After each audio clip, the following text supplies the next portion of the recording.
Hey there, and welcome to Beyond Survival, a Pathway to Peace. I'm your host, Naomi Stanchfield. If you're living with the effects of trauma or PTSD, you're in the right place. I know what it's like to live in survival mode, always waiting for the next shoe to drop. For years, I searched for peace, for a way to feel safe in my own body again. That search became the foundation of the work I do today as a trauma-informed coach. This podcast is here to support you as you begin your own journey towards a calmer, more peaceful life. Each week, we'll explore real tools, heartfelt conversations, and simple practices to help you heal, one step at a time. You don't have to walk this path alone. Let's take it together. Hey there, and welcome back. Today, we're diving deeper into something that so many of us on the healing journey wrestle with, and that's moving from victimhood to survivorhood. If you've ever felt stuck in patterns of blame or helplessness, this episode is for you. Have you ever caught yourself thinking any of these thoughts? Why do bad things always happen to me? Other people have it so much easier than me. No one understands me. There's no point in trying. All of these kinds of thinking have one thing in common. They highlight a mindset that external forces control your life and that you lack agency. They create a victim mentality. And those of us who have suffered trauma need to stop thinking of ourselves as victims and start calling ourselves survivors. Victim mentality is a way of thinking where you often feel like others are working against you, even when that may not be true. It makes you feel powerless and prone to blaming others when things go wrong. You might believe you have no control over your life. Living this way can be very draining and very defeating. Take a moment to think. Have you ever felt this way?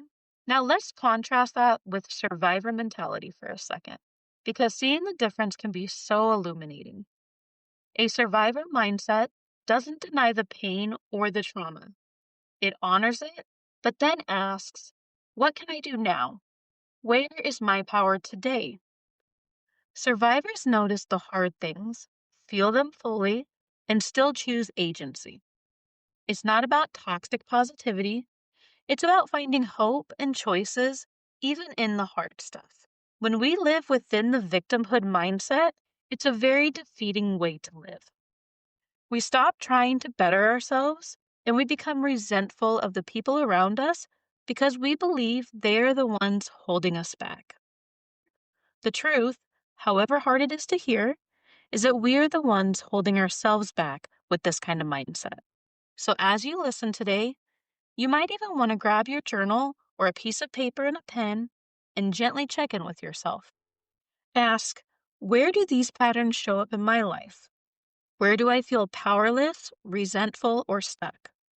There's no right or wrong answer here, just honest noticing. If you're unsure if you have a victim mindset, let's talk about some of the signs of having a victim mentality. They can show up in your behaviors, emotions, thinking patterns, and even in your relationships. Behavioral signs can include frequently blaming others or circumstances when things go wrong, avoiding responsibility or refusing to see your role in problems, complaining rather than focusing on solutions, engaging in self-sabotage, procrastination, or inaction when challenges arise, defensive reactions to perceived criticism, and interpreting feedback as personal attacks. Emotional signs can include feeling helpless or powerless in your life, harboring resentment, bitterness, or anger towards others for perceived wrongdoings, experiencing persistent guilt, shame, or low self-worth, or feeling unseen, unsupported, or like others always let you down. Cognitive patterns can include viewing the world as unfair or unsafe, engaging in all or nothing thinking, or always assuming the worst in situations, ruminating on past hurts or injustices, or believing that bad things happen to you instead of around you. And relationship cues can include having difficulty trusting or maintaining intimacy, keeping score in relationships, or bringing up past perceived injustices, even in new relationships. Recognizing these traits is not about judgment, rather, it's an opportunity for awareness and change. Once we know we are living with a victim mentality, we can start to make conscious changes to our thoughts, feelings, and actions to get out of victimhood. If you're feeling a little called out right now, take a breath with me. Inhale and exhale. This isn't about shaming yourself.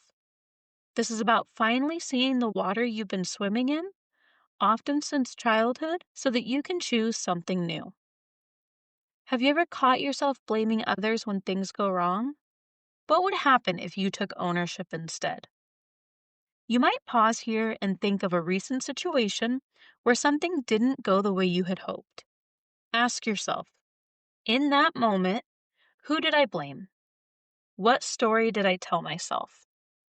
Just noticing that story with curiosity, not judgment, is the first step towards shifting it.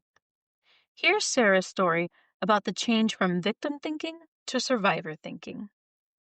She says, I used to blame my partner for every single argument. If we fought about dishes or date nights, it was always, you never listened to me, or you're just like my ex. Deep down, I felt like the victim. Life kept handing me people who hurt me, and I had no say. It left me exhausted, resentful, and stuck in this cycle where nothing changed. One day, during a blow-up over something small, I caught myself mid-blame. I paused and asked, what if I'm adding to this too? That tiny shift from they did this to me to what can I own here felt scary but freeing. I started noticing my defensiveness, like a wall going up before he even spoke. It wasn't just trauma wiring to protect me. It was me staying small. As I practiced survivor thoughts like, I can share my needs without attack, or we both messed up and that's okay, things started to soften. Arguments got shorter. We listened more. I stopped replaying old hurts and started building trust in the now. It wasn't perfect overnight, but owning my part gave me my power back. Now our home feels safer and lighter. I'm not just surviving the past, I'm choosing my present. A big myth about victim mentality is that it's just being realistic about a tough life. But realism includes our choices too. Another myth is that it's permanent because of trauma. Truth is, trauma wires us for it, but we can rewire with practice. No shame in where we start, just grace for the steps forward. Before I started my healing journey, I was deeply invested in living in victimhood without even realizing it.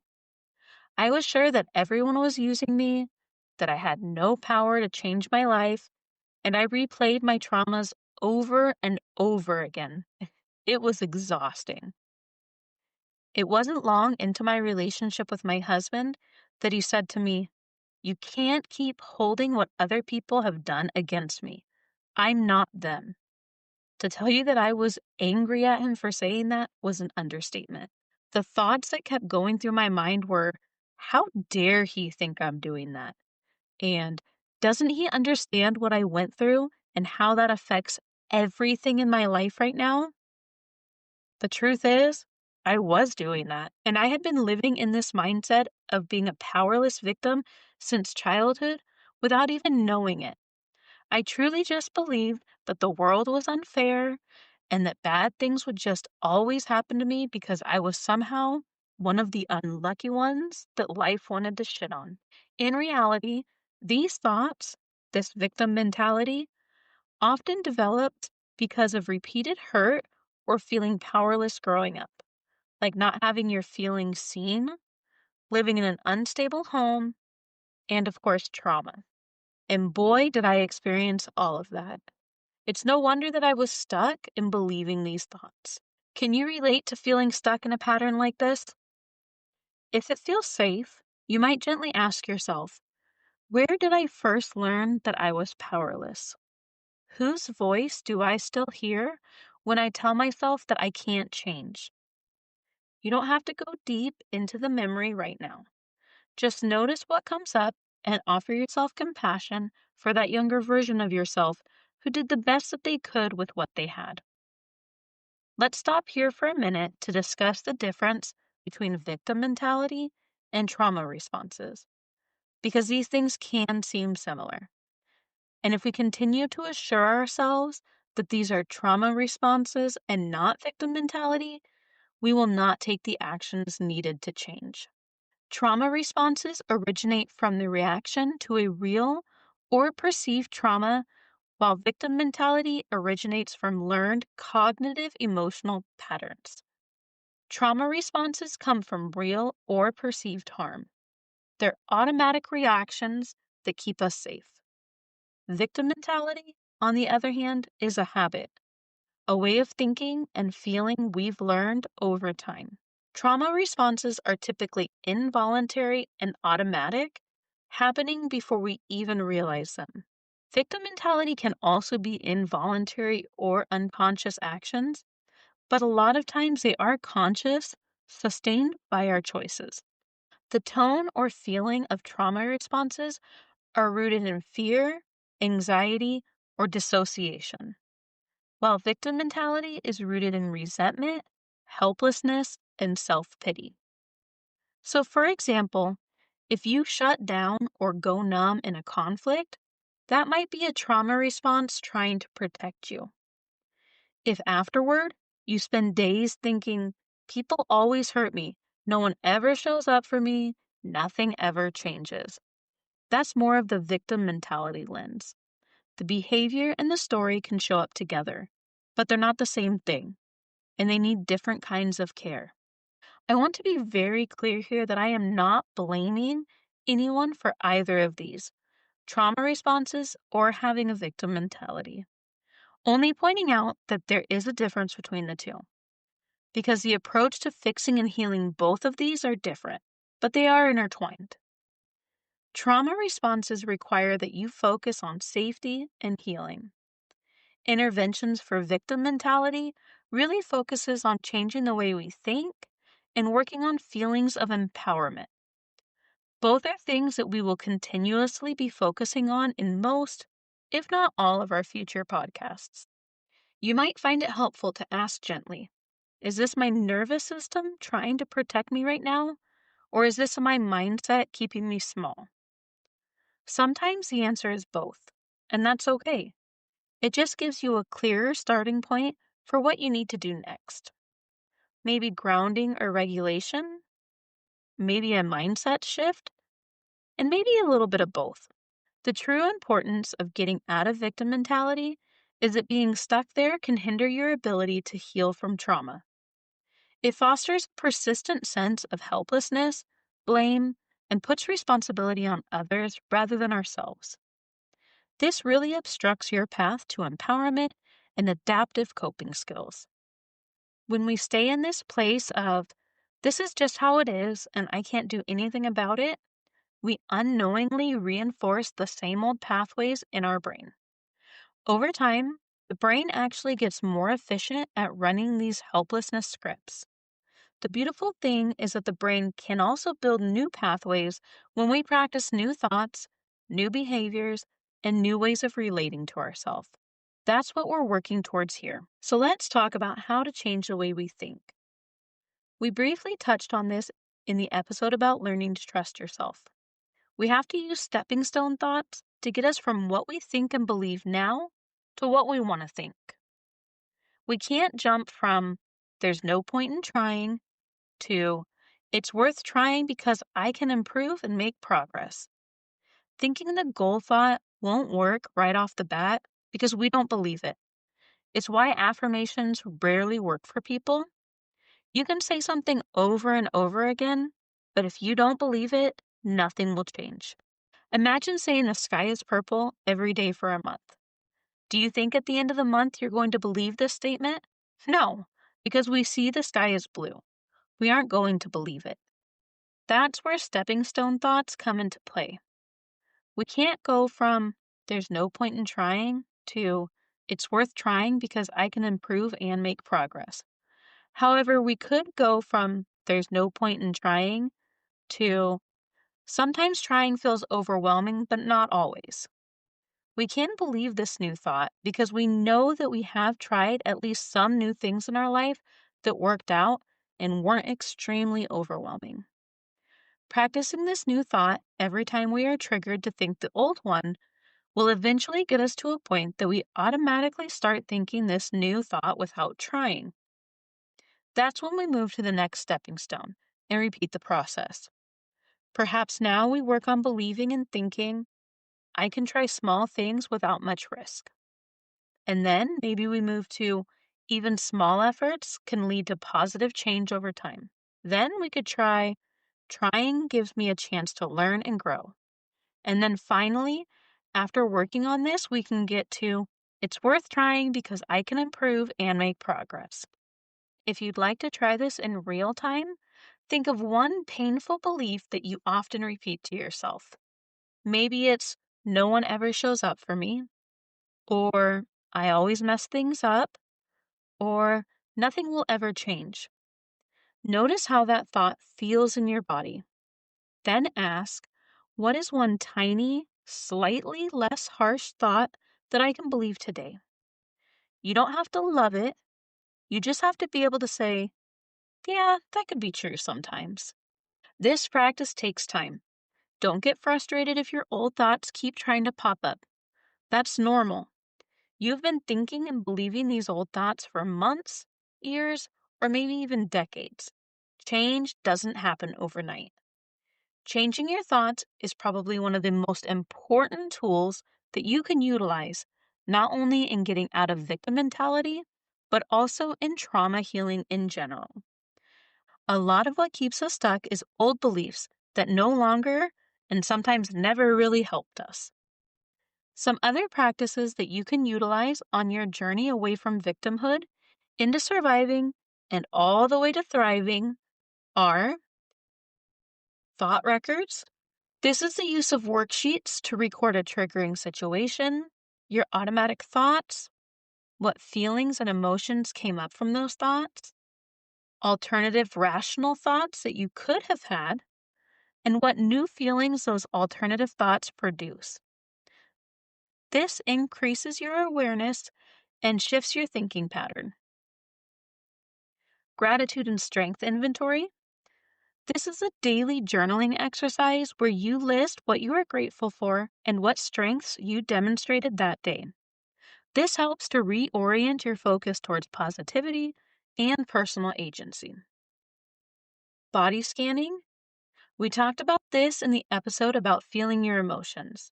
Stop and slowly scan your body, noticing areas of tension or discomfort. Then use gentle movement or breathing to release the stored trauma and defensive postures that are linked to victimhood. Movement and expression. Gentle physical activities like stretching, yoga, or expressive dance helps you to reconnect with your bodily senses and releases emotions that are stuck in your body. Journaling. This can help increase self-awareness, track emotional triggers, explore thought patterns, cultivate insight, and support accountability in your journey to change. Self-compassion. Give yourself grace and be compassionate with yourself. This process takes time, and you will most likely stumble along the way. Self-compassion helps to increase empowerment and resilience by fostering a kind, non-judgmental relationship with yourself, which encourages emotional healing and personal growth. And finally, meditation.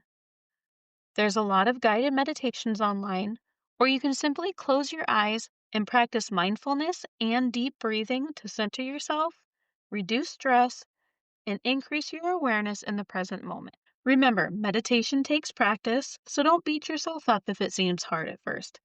And as always, make sure that you are in a safe space before starting. If you want to make this more concrete, you might choose one of these practices to focus on for the next week. Maybe you do a quick gratitude and strength inventory every night, or a 3-minute body scan in the morning. Keep it small and doable. At the end of the week, check in with yourself. What feels even 5% different for me? Those tiny shifts add up. You might also imagine the you who is a survivor, not a victim. The version of you who feels more rooted, more empowered, and more compassionate towards themselves. Ask, what does that version of me believe about themselves? How would they talk to me right now? You can even write a short note in your journal from that future self to the you who is listening today. Healing begins when we stop blaming others for our pain and start taking responsibility for our own power. And remember, you are not doing this alone. As you listen to this podcast, as you journal, as you practice these small shifts, you are building a new relationship with yourself. One where you are not the person life happens to, but the person who is slowly, gently reclaiming their power. One thought, one breath, one choice at a time. Thank you so much for joining me today on Beyond Survival, A Pathway to Peace. I'm so grateful to walk alongside you on this journey. Remember, healing isn't about perfection. It's about returning to yourself one small step at a time. Every time you show up for yourself like this, you're building something beautiful, a life beyond trauma. Healing is a journey, and every step, no matter how small, is meaningful. Be gentle with yourself along the way, and remember, you don't have to do it alone. If you're finding things especially hard right now, please don't hesitate to reach out for professional support. You don't have to do this alone. Help is out there and healing is possible. If this episode resonated with you, feel free to share it with someone on their own path. Also, if you found value in today's episode, I invite you to connect with me on TikTok, Facebook, and Instagram at Beyond Survival Pathway. There you'll find more insights, encouragement, and community support. Don't forget to subscribe to this podcast so you'll be with us for the next part of the journey. And consider joining our Facebook book club, Beyond Survival, Healing Through Stories. It's a welcoming place to explore transformation through shared stories and connect with others on the path to healing. Until next time, keep putting one foot in front of the other. You're not walking alone, and the path to peace is unfolding with every step. Let's keep walking this journey together. Take care, and I'll meet you back here soon.